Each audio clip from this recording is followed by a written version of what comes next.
también la constitución de la persona, ¿no? Si es una persona con sobrepeso, obeso y con prediabetes, ya se iniciaría con medicamento también. Entonces voy a compartir.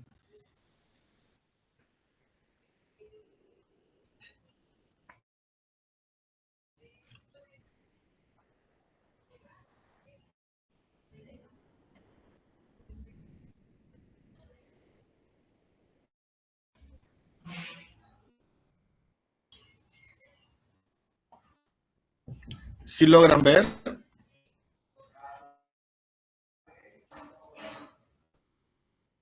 Listo. Entonces vamos sobre la prevención y diagnóstico temprano, un desafío global y complejo. Mi nombre es Edgardo Linares Reyes, especialista en medicina interna, también docente de la Facultad de Medicina de la Nacional de Trujillo, en el Departamento de Fisiología, investigador RENACID. Entonces, vamos a ver, ¿no?, sobre la diabetes, la magnitud del problema, ¿no? Una epidemia silenciosa, ¿no? 200 millones afectados en 1990 a nivel mundial, ¿no? Por eso se considera una pandemia metabólica, ¿no? Y sigue aumentando también por lo que el consumo de comida ricas en grasa, azúcares refinadas, ¿no? Generan gaseosas con azucaradas, ¿no? Entonces generan ese aumento, ¿no?, de pacientes con diabetes. 830 millones, ¿no?, en 2022, ha cuadruplicado en apenas 3 décadas, ¿no? 75% en países de renta media-baja, impacto desproporcionado en economías vulnerables. La diabetes avanza silenciosamente, sin síntomas evidentes en sus primeras fases. El diagnóstico tardío sigue siendo el mayor obstáculo para reducir su impacto. Y bueno, con un sistema de salud colapsado en Latinoamérica, sobre todo en el Perú, donde una cita puedes tener, a veces, bueno, dependiendo, ¿no?, a 3 meses, un mes, 6 meses, entonces eso genera pues alteración, ¿no?, en el seguimiento del paciente, comenzando desde la prediabetes. La diabetes no es simplemente azúcar alta, es una enfermedad sistémica que deteriora silenciosamente órganos vitales durante años antes de manifestarse clínicamente. Por eso los maestros decían antes, no hay que ser glucocéntrico, no, o sea, no solamente en la glucosa, sino en sus complicaciones. Entonces, cuando un paciente diabético viene, ¿no?, y pasa por el médico general primero, que es el primer nivel de atención, entonces lo que hace es estadiarlo, ver qué tipo de diabetes tiene o si es prediabetes y ver si hay complicaciones, ¿no? Ver si hay una disminución de la sensibilidad en los miembros inferiores, para decir una neuropatía diabética, o su creatinina para ver si hay problemas en el riñón, si hay pérdida de proteínas en la orina, o también en el hígado, ver, ¿no? El hígado graso al final se convierte en una cirrosis por la diabetes, por la acumulación de grasa en el hígado. O hay una alteración en el sistema nervioso, puede tener un factor, es un factor de riesgo para que tenga un infarto cerebral o un infarto al corazón, una retinopatía diabética también, ¿no? Nefropatía diabética, que es en el caso del riñón, ¿no? Y el pie diabético, que es el principal, ¿no? Si hay un aumento de la alteración en la sensibilidad, entonces el paciente puede tener el riesgo de presentar sangrado, heridas, ¿no? Y eso al final va a producir que se infecte esa herida y se gangrena y se ampute esa pierna. Entonces, cuando alguien va a evaluar a un paciente diabético, tiene que ver pues si hay complicaciones. La realidad en las cifras: 11% de los fallecimientos cardiovasculares en el mundo están vinculados directamente a la hiperglicemia crónica, o sea, a la diabetes. 2 millones de muertes anuales atribuibles a diabetes y nefropatía diabética, según la OMS. 1 de cada 5 segundos, frecuencia en la que muere una persona por causas relacionadas a la diabetes en el mundo. Estos números representan personas, familias y comunidades afectadas, no solo estadísticas, ¿no? Entonces, es importante eso, la detección, hasta ya con la inteligencia artificial se está haciendo ya apps, ¿no? O bots para detectar, ¿no? Diabetes. Hay también lo que es, que veremos más adelante, ya puede uno medir la glucosa sin necesidad de hincar, ¿no? Se pone como si fuera un holter, ¿no? Se pone un aparato redondo, ¿no? En el brazo y podemos tenerlo 24 horas y ver en un aplicativo, ¿no? En qué la variabilidad de la glucosa, en qué momento del día aumenta la glucosa o disminuye. Entonces hay un 5% de personas sin medicación adecuada, dificultad de diagnóstico, acceso y costos. Más de la mitad de las personas con diabetes a nivel mundial no estaban recibiendo medicación adecuada. Esta brecha es mayor en países de ingreso bajo y mediano. Diagnóstico tardío o nunca realizado. Acceso limitado, atención primaria y calidad. Costos elevados de medicamentos esenciales. Estigma y baja percepción del riesgo personal. ¿No? La diabetes es un grupo heterogéneo de trastornos metabólicos caracterizado por la incapacidad del organismo para regular adecuadamente la glucosa en la sangre. Sabemos que el glucagón es en las células alfa y las células beta está la insulina. Y entre eso siempre hay una yin-yang, un equilibrio, ¿no? Entonces, cuando hay una déficit de insulina, se considera diabetes tipo 1. Y cuando esa insulina o sea, es resistente, ¿no? Genera una insulina que de mala calidad y no puede controlar la glucosa, ya estamos ante una diabetes tipo 2. Diabetes tipo 1, como dije, es una reacción autoinmune, destrucción de las células beta del hiloste de Langerhans, ¿no? Mediada por linfocitos T, deficiencia absoluta de insulina, el organismo no debe sin insulina, inicialmente clásicamente juvenil, pero puede debutar en adultos, se llama el tipo LADA. El diagnóstico precoz, cetoacidosis. Y la diabetes tipo 1 pues es juvenil. Yo conocí una paciente que diabetes ya desde los 14, 10 años y que siempre pues tenía que utilizar su insulina diariamente para controlar. Es por problemas también pues familiares, emocionales, porque eso altera también la psique, ¿no? Eh, y llevaba un mal control, al final terminó en diálisis y al final murió a los 25 años, creo. Murió, dio pena también porque uno ya se encariña con su paciente,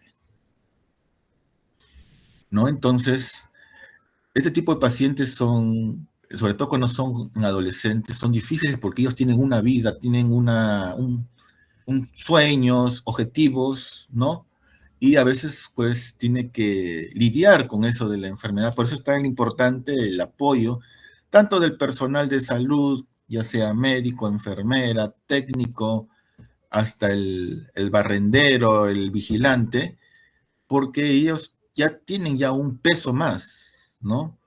Y aparte, pues la familia es importante el apoyo para que pueda continuar con sus tratamientos y que haya una buena adherencia. Diabetes tipo 2, ¿no? Es pues, menor captación de glucosa por el músculo, hay resistencia a la insulina, mayor producción de glucosa hepática, fallo progresivo de las células beta y menor secreción de la insulina. Casi el 95% de todos los casos es diabetes tipo 2, ¿no? caracterizada por una resistencia periférica a la insulina combinada con un fallo progresivo de su secreción. A diferencia de la diabetes tipo 1, obesidad abdominal como principal detonante, pues actualmente ha aumentado en los niños, ¿no? Ha aumentado también pues ya la obesidad y se ve pues niños ya como nunca se ha visto antes, ¿no? Con diabetes ya. Diabetes gestacional, ¿no? Que ocurre pues entre las 24, 28 semanas, ¿no? Se diagnostica durante el embarazo en mujeres que no tienen una diabetes diagnosticada previamente. No solo afecta a la madre, también al recién nacido. Y hay otro tipo de diabetes monogénica tipo MODY, causada por mutaciones en genes únicos que regulan la función de las células beta, frecuentemente diagnosticada erróneamente como diabetes tipo 1, diabetes tipo 2. En eso hay que utilizar el antigat, ¿no? Pero lamentablemente es un costo también, a menos que uno está haciendo estudios y, bueno, lo puede hacer fácilmente. Diabetes con fármacos, ¿no? Glucorticoides, antipsicóticos, por ejemplo, pacientes que ya, sobre todo los reumatológicos, que están con dolor, y siempre llevan su corticoide, toman y ya pues y hacen Cushing, y ese Cushing puede generar pues glucosas altas. Diabetes secundarias también, pacientes que tienen pancreatitis grave y generan una necrosis pancreática, entonces ellos alteran su glucosa. Hemacromatosis, acromegalia, síndrome de Cushing, como mencioné, como principales causas endocrinas y exocrinas. Factores de riesgo y prediabetes. Factores modificables son los blancos de nuestra intervención clínica. Podemos cambiar su trayectoria, ¿no? Tenemos factores modificables, factores no modificables. No modificables es la historia familiar, la genética no podemos alterar, aunque, bueno, se está viendo estudios donde, pues, el mapeo genético podemos determinar si esa persona puede tener hijos diabéticos, entonces se puede hacer a través de la epigenética, o sea, manipular los genes para poder evitar que tengan eh, niños ya que van a ser diabéticos. La etnia también influye, blancos, caucásicos o morenos, africanos, antecedentes de diabetes gestacional y la edad también. Eso no lo podemos cambiar, pero sí anticipar su impacto con vigilancia activa. Sobre todo la parte genética, ya utilizaríamos el consejo genético. Ya hay médicos genéticos que se hacen su residencia, sobre todo, solamente hay una que he visto en Rebagliati. Y los modificables, pues el sedentarismo, bajar, que haga actividad, disminuir el peso, tabaquismo, dieta hipercalórica. El concepto de prediabetes es el periodo de mayor oportunidad terapéutica en la historia natural de la diabetes tipo 2. Sin intervención, el 70% de los individuos con prediabetes desarrollará diabetes en 10 años. Glicemia basal alterada, ¿no? Entre 100 y 125 se considera ya prediabetes. En la prueba de tolerancia a la glucosa, una glucosa de 2 horas postcarga, de 140 a 199 ya se considera una prediabetes.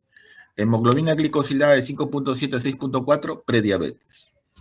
Entonces, acá iniciamos, ¿no? Entonces, no, antes había una inercia terapéutica donde uno ya esperaba que tenía que tener mayor o igual a 126 en dos medidas, ¿no? Y diagnosticar diabetes e iniciar. En cambio, acá ya actualmente, ya desde la prediabetes ya se tiene que actuar.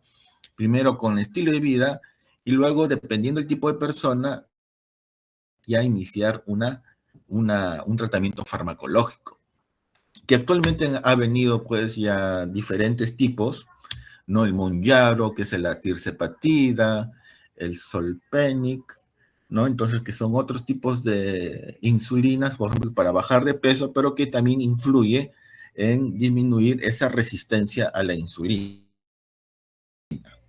Criterio de detección temprana, oportuna es la herramienta más costo efectiva disponible, según ADA y OPS. Población objetivo mayor de 45 años. cualquier adulto con sobrepeso o más factor de riesgo adicional, glucosa en ayunas o hemoglobina glicosilada cada 3 años y el resultado es normal. Anualmente si hay prediabetes. Diagnóstico y criterios clínicos, la glucosa en ayuna, el glucosa postcarga, hemoglobina glicosilada y la glucosa al azar. ¿No? Se considera el diagnóstico de diabetes. De prediabetes ya hemos visto. Síntomas clásicos, la triada, poliuria, micción frecuente, ¿no? Las 4P, poliuria, eso es por la pérdida de proteínas en orina, genera pues que orine. Polidipsia, pues esa sed, esa deshidratación por las glucosas altas, genera pues que tenga sed. Y como toma bastante líquido, va a ir al baño también a orinar. Polifagia, hambre constante por incapacidad de la célula de utilizar la glucosa circulante como fuente de energía. Y pérdida de peso, signo de alarma, catabolismo de músculo y grasa por déficit energético intracelular urgente en diabetes mellitus 1. Y en emergencia, pues cuando se presenta, ¿no? Se presenta como cetoacidosis diabética. Debutan los diabéticos con cetoacidosis. Entonces, un paciente con cetoacidosis que no tiene antecedentes, historia de diabetes o de uso de tratamiento, entonces ahí se va a descubrir pues que ya con 500, con 260 de glucosa, con 500. Ya cuando hay más de 600, ya hay una alteración de la osmolaridad, también llegan con un estadio mixto, ¿no? Entre cetoacidosis diabética y estado hiperosmolar. La prueba de tolerancia oral a la glucosa, ¿no? También ayuno 8 horas, glicemia basal, ingesta de 75 gramos de glucosa y glicemia de 2 horas. Si es más de 200, como se dice, es ya diabetes. Si está entre 155 a 199, ya es prediabetes. Diagnóstico diferencial, diabetes tipo 1, anticuerpos positivos, anti-GAT, anti-IA2, péptido C bajo, inicio agudo, jóvenes o adultos sin obesidad. Diabetes tipo 2, sin autoanticuerpos, solamente con la hemoglobina glicosilada confirma el diagnóstico, y diabetes secundario, descartar causas farmacológicas, endocrinas o pancreáticas antes de asumir diabetes tipo 1, diabetes tipo 2.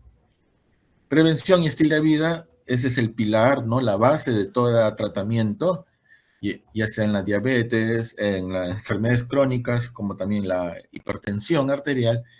Es alimentación saludable, reducir azúcares simples, grasas saturadas, aumentar fibra, actividad física, 150 minutos por semana de intensidad moderada, control de peso, pérdida del 5 al 7% de peso reduce el riesgo en un 58%, cese el tabaquismo, fumar aumenta la resistencia a la insulina.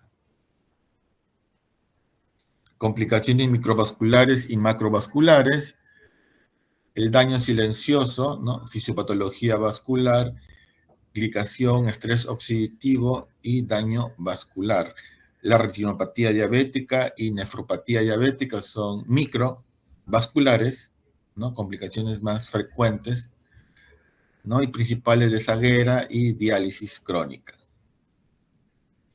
El pie diabético, una emergencia evitable, neuropatía periférica, enfermedad arterial periférica y prevención activa, ¿no? Inspección diaria de los pies, calzado adecuado, educación dirigida, reduce amputaciones en un 85%. Y en la mayoría que veo en hospitalización, ¿no? Y en consultorio como en emergencia, es que el problema es en los ya adultos, ¿no? Mayores y jóvenes, ¿no? Es por la falta de tratamiento, la falta de cuidado más que todo. Macroangiopatía se refiere ya a problemas que ocurren, ¿no? Por ejemplo, un infarto al corazón, cardiopatía isquémica, eventos cerebrovasculares. Entonces hay que cambiar, ¿no? Esos paradigmas o estereotipos, ¿no? El objetivo no es solamente encontrar la glucosa, es tratar el riesgo cardiovascular global de forma integral. Entonces ustedes cuando salgan como médicos cirujanos, médicos generales, entonces cuando vean sus pacientes, porque van a ver pacientes diabéticos, no centrarse solamente en la glucosa, sino también en la complicaciones. Si hay una complicación y si no hay complicaciones, enhorabuena, y generar pues un cambio en sus hábitos, ¿no? Aunque sea eh, dar la vuelta a la manzana una vez al día, ¿no? O 3 veces a la semana. Entonces, no hay que ser glucocéntrico, sino tratar las complicaciones. Manejo terapéutico avanzado, tenemos la metformina, que es el estándar de oro. Después de más de 60 años de uso clínico, la metformina sigue siendo todavía la piedra angular del tratamiento. Tenemos que su mecanismo es inhibición de la gluconeogénesis hepática y mejora la sensibilidad periférica. Seguridad, bajo riesgo de hipoglicemia, neutro en peso, aunque también se está utilizando para bajar de peso también, pero el baja es 5% del peso basal. Beneficio adicional, posibles efectos anti-envejecimiento, se ha visto, pero solamente está en estudios, en oncológicos también, y también pues accesible en todos los niveles del sistema de salud. Y hay que ver también sus riesgos,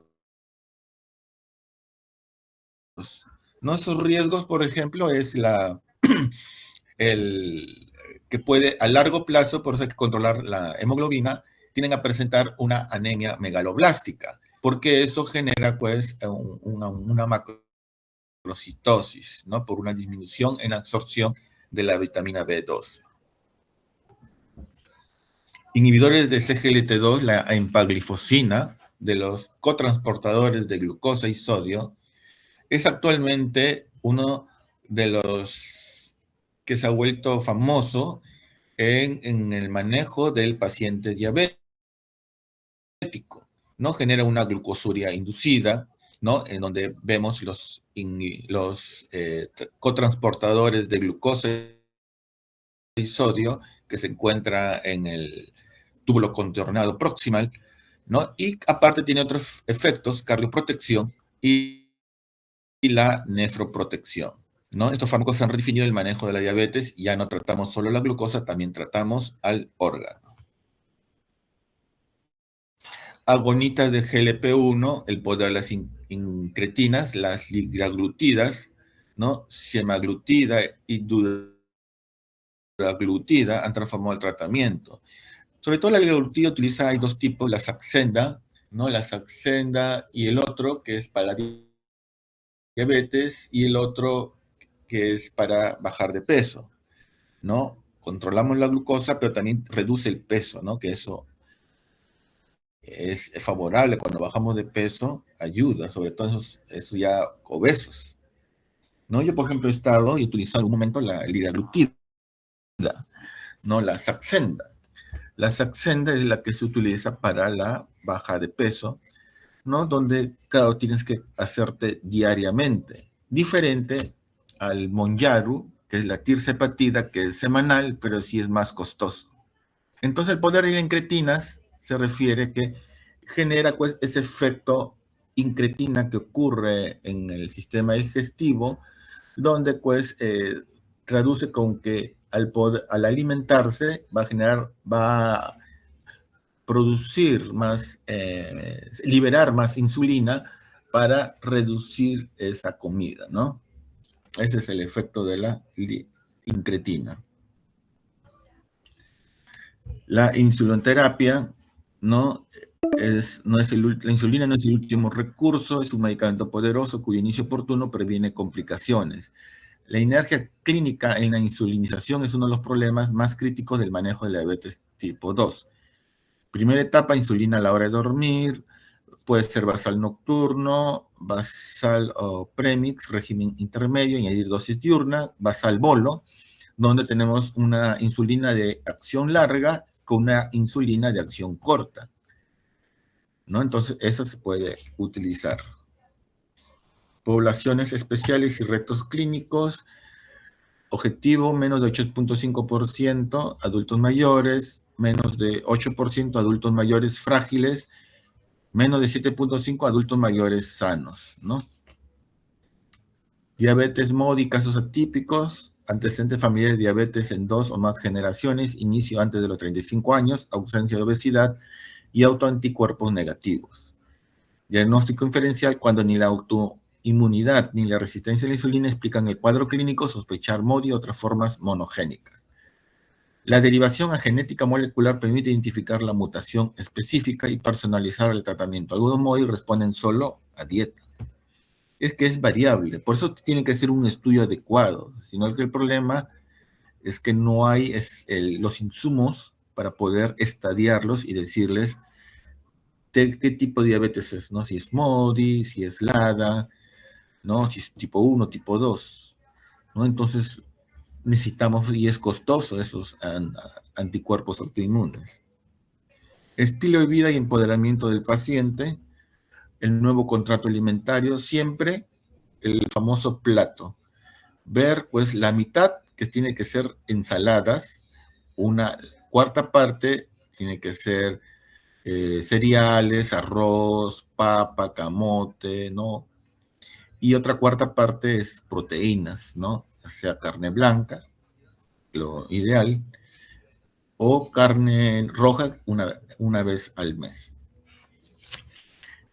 Saber de índice glucémico, donde vemos pues tal alimento tiene alto índice glucémico, entonces, o sea que nos puede hacer engordar, o bajo índice glucémico.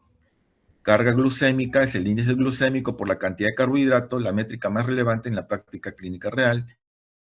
Y el plato saludable, pues 50% vegetales, 25% proteína magra y 25% carbohidratos complejos con fibra. Actividad aeróbica, continuamos con las actividades, fortalecimiento muscular, mecanismo GLUT4, el ejercicio transloca los transportadores GLUT4 a la membrana celular de forma insulina independiente, el mayor truco metabólico, y la prescripción personalizada. Pues cada tratamiento de una persona es personalizada.